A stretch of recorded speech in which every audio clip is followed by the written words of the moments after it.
That is the question, rather. The gentleman will have an answer and a debate. He says no, but let's get to it, folks. Let's stay with the finals. We talked about us hitting the road on Thursday. Let's talk about Tim Duncan. He's in San Antonio. After the win on Saturday, he said last year's finals left a bad taste in their mouths, and they're glad that it's the Heat again. LeBron James responded on Monday. It's unbelievable to regain that focus after exactly that devastating loss that we had last year. But we're back here, and we're excited about it, and we got 4 more to win. We'll do it this time. They don't like us. They don't. I could sense it from Timmy's comments over the last couple of days. They wanted this. They wanted us, and we'll be ready for a challenge. Bayless. Champion. What do you make of this? Stephen A. Smith, I could be wrong, but I do not think the San Antonio Spurs have a single drop of bad blood or ill will directed at the Miami Heat. The Spurs do not hate or even dislike the Heat because they don't hate or dislike any other team they play against. The Spurs just keep doing what they do. They don't want to fight you. They don't want to trash talk you. They don't want to use any Lance Stevenson / Dennis Rodman antics against you. I actually think the Spurs love LeBron James. I think Pop would, in his heart of hearts, love to one year, coach LeBron James, who would make a great San Antonio Spur. I think Tim Duncan relishes the competition of getting to play against LeBron James, the best player in the world. I think he will be honored. He will consider it a privilege to compete against LeBron James. So I look at this and I say, the only thing that the Spurs hate right now is they hate themselves for what they let happen at the end of Game 6 last year. They despise what they let slip through their fingers in the last 28 seconds, which was an NBA championship. So this is my only takeaway from this. This is my armchair psychology view of LeBron James. Is he trying to be Jordan-esque here? Is he trying to do what Michael Jordan so often did, especially during the playoffs, which is contrive a feud that is not there, that did not exist, just to motivate himself as opposed to making it us versus them, because there's no them in this equation. I don't know, and I couldn't blame LeBron for trying to do that, although I hate to put LeBron James in the same sentence with Michael Jordan, but I'll give him a Jordan-esque tactic here. The answer to that question is who cares? Whatever works, works. Okay. The fact of the matter is that it's the NBA Finals, and anything that you can conjure up, manufactured or otherwise, is something that could potentially work to your advantage. I rarely sit around and play the role of armchair psychologist the way that you do, but let me take a stab of it here from the other side. If you're the San Antonio Spurs, and LeBron James and these boys have just conjured this up, and they've come up with this, and all of a sudden the media jumps on it, and they parade you and bombard you with questions pertaining to that. Okay. Can be a bit irritating. Can be a bit irritating. And if it's irritating, who knows what it would turn into. And if it turns into something even remotely hostile compared to what it used to be, then that's something that could potentially work either for or against Miami, but you take your shots at it. I recall at the conclusion of last year's NBA Finals, one of the things that irritated Skip Bayless most wasn't just Ray Allen's heartbreaking 3, wasn't just Tim Duncan's missing the lane and the tip back, but it was also how affectionate and friendly and almost loving Greg Popovich seemed at the end. Thank you for reminding me. Now I'm really ticked off. To people like myself and most normal human beings, we have absolutely no problem with it whatsoever, because we're able to look at it and say the finals have concluded. It's incredible sportsmanship. It's not as if the San Antonio Spurs left anything on the table. They gave it all they had. They lost because they collapsed at key pivotal moments, a key miss by Manu Ginobili, a key free throw miss by Kawhi Leonard, Manu Ginobili and his horrific performance in Game 6. Okay, Tony Parker shooting 25% combined in Game 6 and 7. I mean, we could point to a lot of different things, but effort ain't one of them.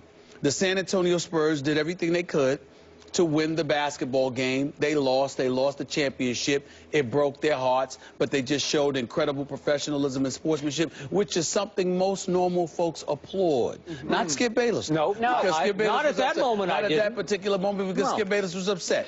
What I'm saying to you is that if you're LeBron and D. Wade and these boys, and that's what you want, whether you believe it or not, if it's what you want the public to believe, I mean, who knows whether or not that could work to your advantage in this series. So I have no problem with it. The gamesmanship, the mental warfare, the tricks, all of this stuff doesn't bother me at all. Coaches engage in it, players engage in it. This is just the latest. Worst case scenario is this is the latest. Who cares? They still got to play starting Thursday. Okay. My friend Stephen A. Smith just delivered some insightful psychological analysis of his debate partner. Okay. Because you're dead right. I'm glad you reminded me of that.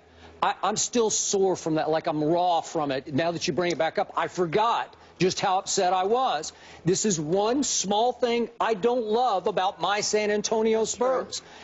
They don't, it's always about them. They're completely passive toward the opponent. Yep. They love the opponent. Yep. And sometimes to a fault, because it has been quite a while since they actually won the NBA championship. So maybe this is a little different this time. Not that they hate the Heat, but they really hate what happened at the end of Game 6. So I'm all for that. And by the way, I still embrace what Timmy Duncan said at the end of Game 6 in Oklahoma City, which is, we'll do it this time. Yeah. I'm like, you don't think that was out of character for a San Antonio Spurs? That was especially for Tim Duncan. For him to say that? It definitely resonated with me. It was very calmly delivered. It was. He didn't engage in any demonstrative or bombastic terminology or anything like that. But for Tim Duncan, it might as well have been, because those are things he simply does not say. And it just illuminated for me what I'd been saying all along, that not only do they want a championship, but they feel the one that Miami has belongs to them. Right. It should have been theirs. And they didn't just want the championship, they wanted Miami. Right. But what I love about it is that, see, for me, Skip, especially in the sports period, but especially in the sport of basketball, which I love so much, I love when things are highlighted to a point where you're able to separate the men from the boys. Yep. Normally it's a Game 7, and we get that. But the flip side to it is that it's also moments where people are stomping, not tippy-toeing. They're shouting. They're not whispering. They're letting you know they're coming to take what you have.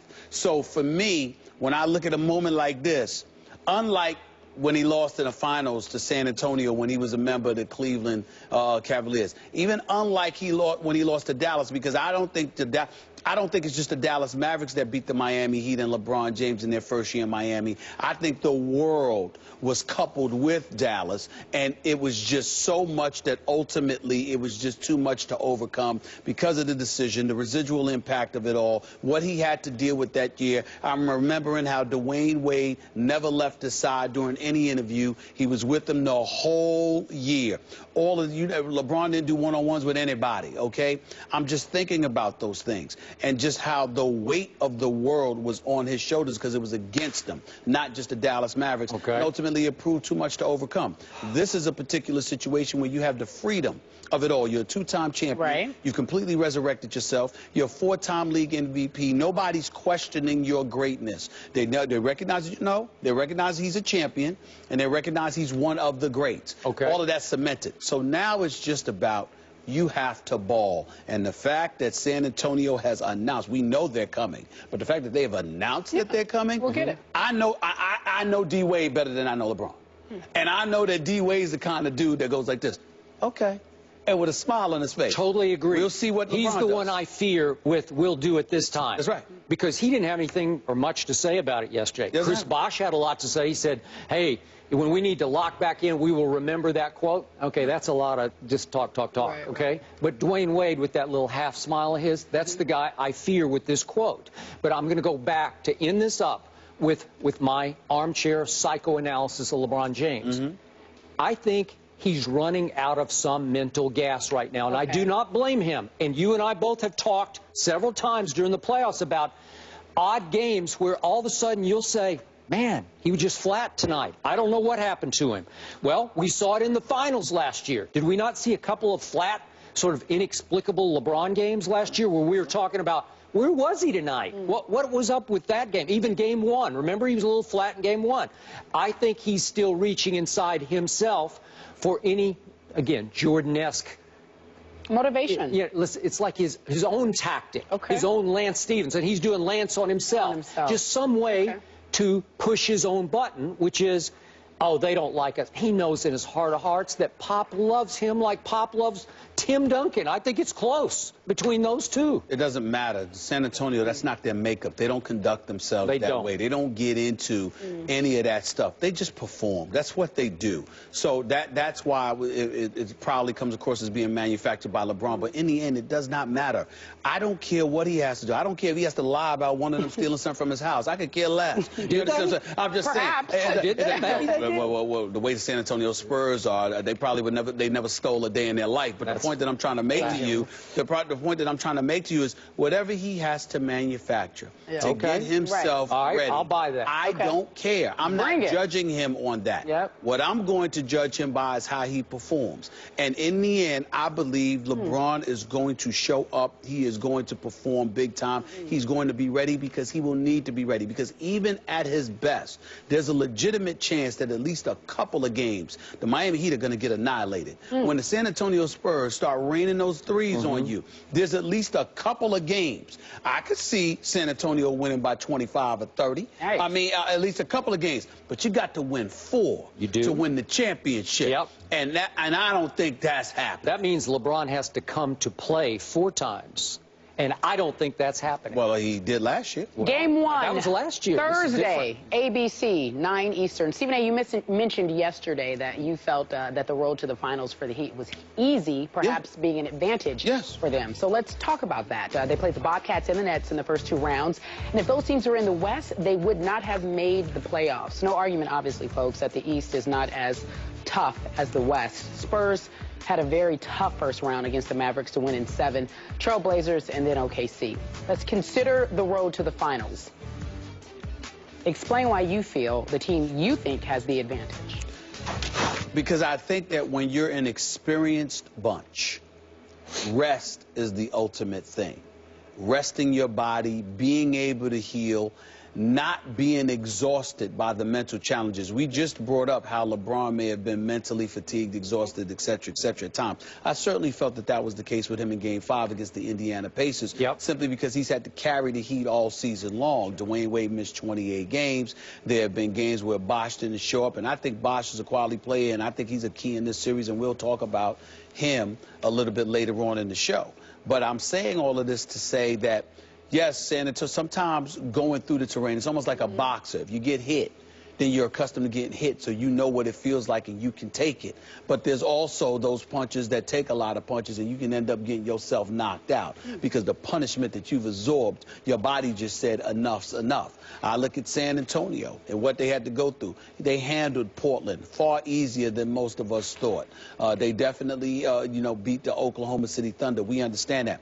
But when I look at the Miami Heat, you ran through Charlotte, which was no matchup for you, especially after Al Jefferson's plantar fascia. So then the second round, the Brooklyn Nets. Boy, was I disappointed. I expected, even without Brook Lopez, I expected more. We now learned in the aftermath that Darren Williams had to have both of his ankles operated on, so he wasn't 100%. But you had and KG. Listen, KG, Father Time is undefeated. And clearly it caught up to him because we got to a point where we were happy that KG scored. And so when you look at it from that perspective and you look at the fact that Paul Pierce has been around for so many years, even though he's big time in closing moments over the course of 48 minutes for an entire series, he's not going to be what he used to be. And so Brooklyn wasn't what we anticipated or hoped they would be. So you had a 5-game series there, one in which LeBron dropped 49 39 in one game, by the way, after Brooklyn talked smack to him. And then after that, you go to the Eastern Conference Finals, where the Indiana Pacers were nothing but a shell of themselves. Nothing what we expected, and we saw that coming for the last 2 months prior to the Eastern Conference Finals. Paul George, as Larry Bird acknowledged yesterday, is not there yet as a superstar. Roy Hibbert, everybody's conceding, needs to get tutelage and counseling from a Hall of Fame center.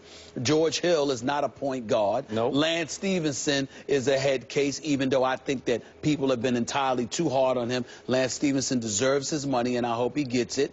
And so when you look at it from that perspective, the Indiana Pacers simply weren't what they were supposed to be. So if you're the Miami Heat, Charlotte, Brooklyn, Indiana, you really didn't have that tough of a road. Right. It really wasn't mentally tough. And as a result of that, you're not just rested physically, but you're rested mentally and emotionally. And to be ready to go up against the San Antonio Spurs, you need all of those things when you're an experienced bunch. You need the work and the experience and the repetition if you're a younger team. But when you are an older team like Miami, you need the rest. They have it, and I think because of it, it puts them in a better situation to win the finals. This is a fascinating phenomenon to me, and I do not completely disagree with the points you just made, because clearly we're dealing with a team going for a three-peat, so it's not like they haven't done this before. We just watched them do it twice before. But never before have we had 2 more different roads to the final. The Spurs road, I think, was through the deepest and toughest Western Conference playoffs I can ever remember, all the way down to the 8th seed Dallas Mavericks. So the Spurs, as you recall, had to fight through 7 games through Dirk and Vince Carter and Rick Carlisle. And then, yeah, they made fairly short work of the Portland Trail Blazers. But listen, Damian Lillard and LaMarcus Aldridge, they're no jokes, to quote you. They're not exactly scrubs. They are serious business. I'm going to remind everybody again, I had to sit through a whole 2-hour show at the All-Star break on All-Star Friday, and every guest we had picked the Portland Trail Blazers to win the West. Yeah. So it took, what was it, 5 games for San Antonio to dispense with them, but I think it took a little out of it. Remember, we're dealing now with a 38-year-old superstar in Tim Duncan and an almost 37-year-old Manu Ginobili. And Tony Parker's no spring chicken now in his early 30s. So then the Spurs run up against their arch nemesis with 2 25-year-old superstars. I'm going to give you today superstars because they're ranked as 2 of the top 5 players in the world, in obviously Durant and Westbrook. And Ibaka had been their boogeyman nemesis. They had not been able to solve Ibaka for really about 3 years. So you don't think that was a tough road? And I'm going to remind you, Chris Paul and Blake Griffin are not in the finals. Dwight Howard and James Harden are not in the finals. In our audience right now, those are their stars. You know, that's who they, a lot of people wanted to see those people in the finals. The Spurs are in the finals, and it took a lot out of them. But I'm going to look at it as glass half full because no Spurs team has ever been more fire-tested to get to a finals, to get ready for a finals, than this team has. To me, Miami's playoffs are just starting, and I'm not sure that's a great thing. I'm not sure Eric Spoelstra and Pat Riley right now are sitting back saying, boy, I'm glad we got to rest and just cruise control through those. Because all of a sudden the RPM is going to go way up on Thursday night in San Antonio, and it might be hard in the beginning, at least for a half, for the Heat to match the RPM that the Spurs are playing at. Because, listen, that Game 6 in Oklahoma City, that was the most impressive win of any team throughout any final, throughout any of the playoffs. That was so impressive that they're going to carry that over with 5 days to rest themselves.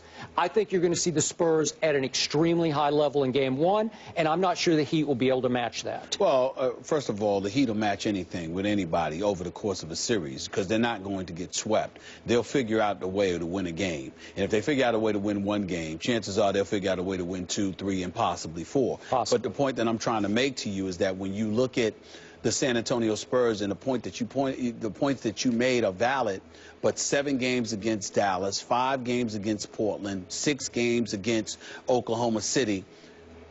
Dallas is just exceptionally well coached by one of the great coaches in this game, and Rick Carlisle, who doesn't get enough credit.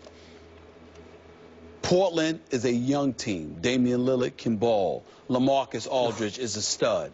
Young team, You know, I like Wes Matthews, by the way. I like him a lot. I like him a great deal. And Mo Williams is a good component on that team as well. And by the way, he pulled his groin, and I think the Spurs got a little break on that. That's right, okay. Yeah. But then you also have Kevin Durant and Russell Westbrook, and we understand that. None of them are LeBron. None of them are two-time champions. I buy that. And and again, I keep emphasizing this point whenever I speak about this series. You are coming to take what he has. You are coming to take what D. Wade has. That's true. And you got to remember, Skip, a few months ago, I sat down one-on-one with Dwayne Wade. Yeah, he's going to play in all likelihood. He didn't rule out retirement. Dwayne Wade's got a lot of things going on in his life that are very, very positive. Dwayne Wade has a lot of things going on that could propel him to say, I don't know if I need to do this anymore. If he wins, he's a 4-time champion. He's unquestionably the greatest Heat ever in terms of the collective body of work that he's put forth. Certainly he's not the greatest player on the Miami Heat right now, but in terms of his body of work, there is no one that measures up.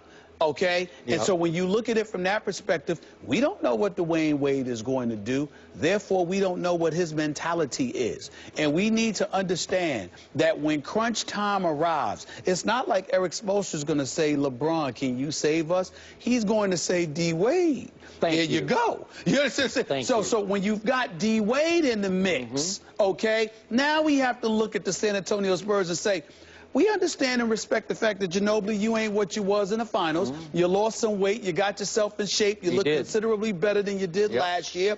And we expect you to perform. Danny Green with your 27 threes. Okay, we got that. We got that. We get all of that. Kawhi Leonard, we know that you're a young star with a lot of promise, even though you went 2 or 3 games when you only averaged 7 points against Oklahoma City. But this is Dwayne Wade. Okay. And let's keep that in mind and understand that LeBron James is not alone. Dwayne Wade is going to have something to say about whether or not Miami's going. And by the way, last point, experience sometimes is the best teacher. Hey, they lost in Dallas 2 years ago. You don't think Dwayne Wade sits back and goes like this? You know, 3 years ago, rather. You don't think Dwayne Wade sits back and goes like this? There are things that I could have done differently. I was helping bring LeBron along. LeBron elevated himself to that level and showed it in Oklahoma against Oklahoma City and ultimately against the Spurs. But I might have sat back a little bit. I might have done too little myself in trying to facilitate, you know, the maturation and the growth of both Bosh and LeBron in terms of what we're trying to accomplish here. Now it's about, okay, I got a legacy of my own. Okay. The time is running out. Don't think that I'm going to just sit back and watch or depend on LeBron. There's something I could do, too. Dwayne Wade will have something to say about these finals. Okay. But yesterday, you hinged your entire Heat in 7-game pick on this show on the greatest player on the planet, LeBron James. Not my entire. Okay, but that's all I heard. Yeah, that's all you heard. Okay. But I mentioned D. Wade yesterday, too. Okay, here's my takeaway. My bottom line to this whole discussion. I do not fear, for somebody, I picked the Spurs, okay? Picked the Spurs in 6. You did. I do not fear LeBron James. I respect him, but I do not fear him. I fear Dwayne Wade. Wow. And the more you talk about him, the more afraid I get of my pick, because that's the bad man in this series. Well, listen. LeBron is a bad man, too.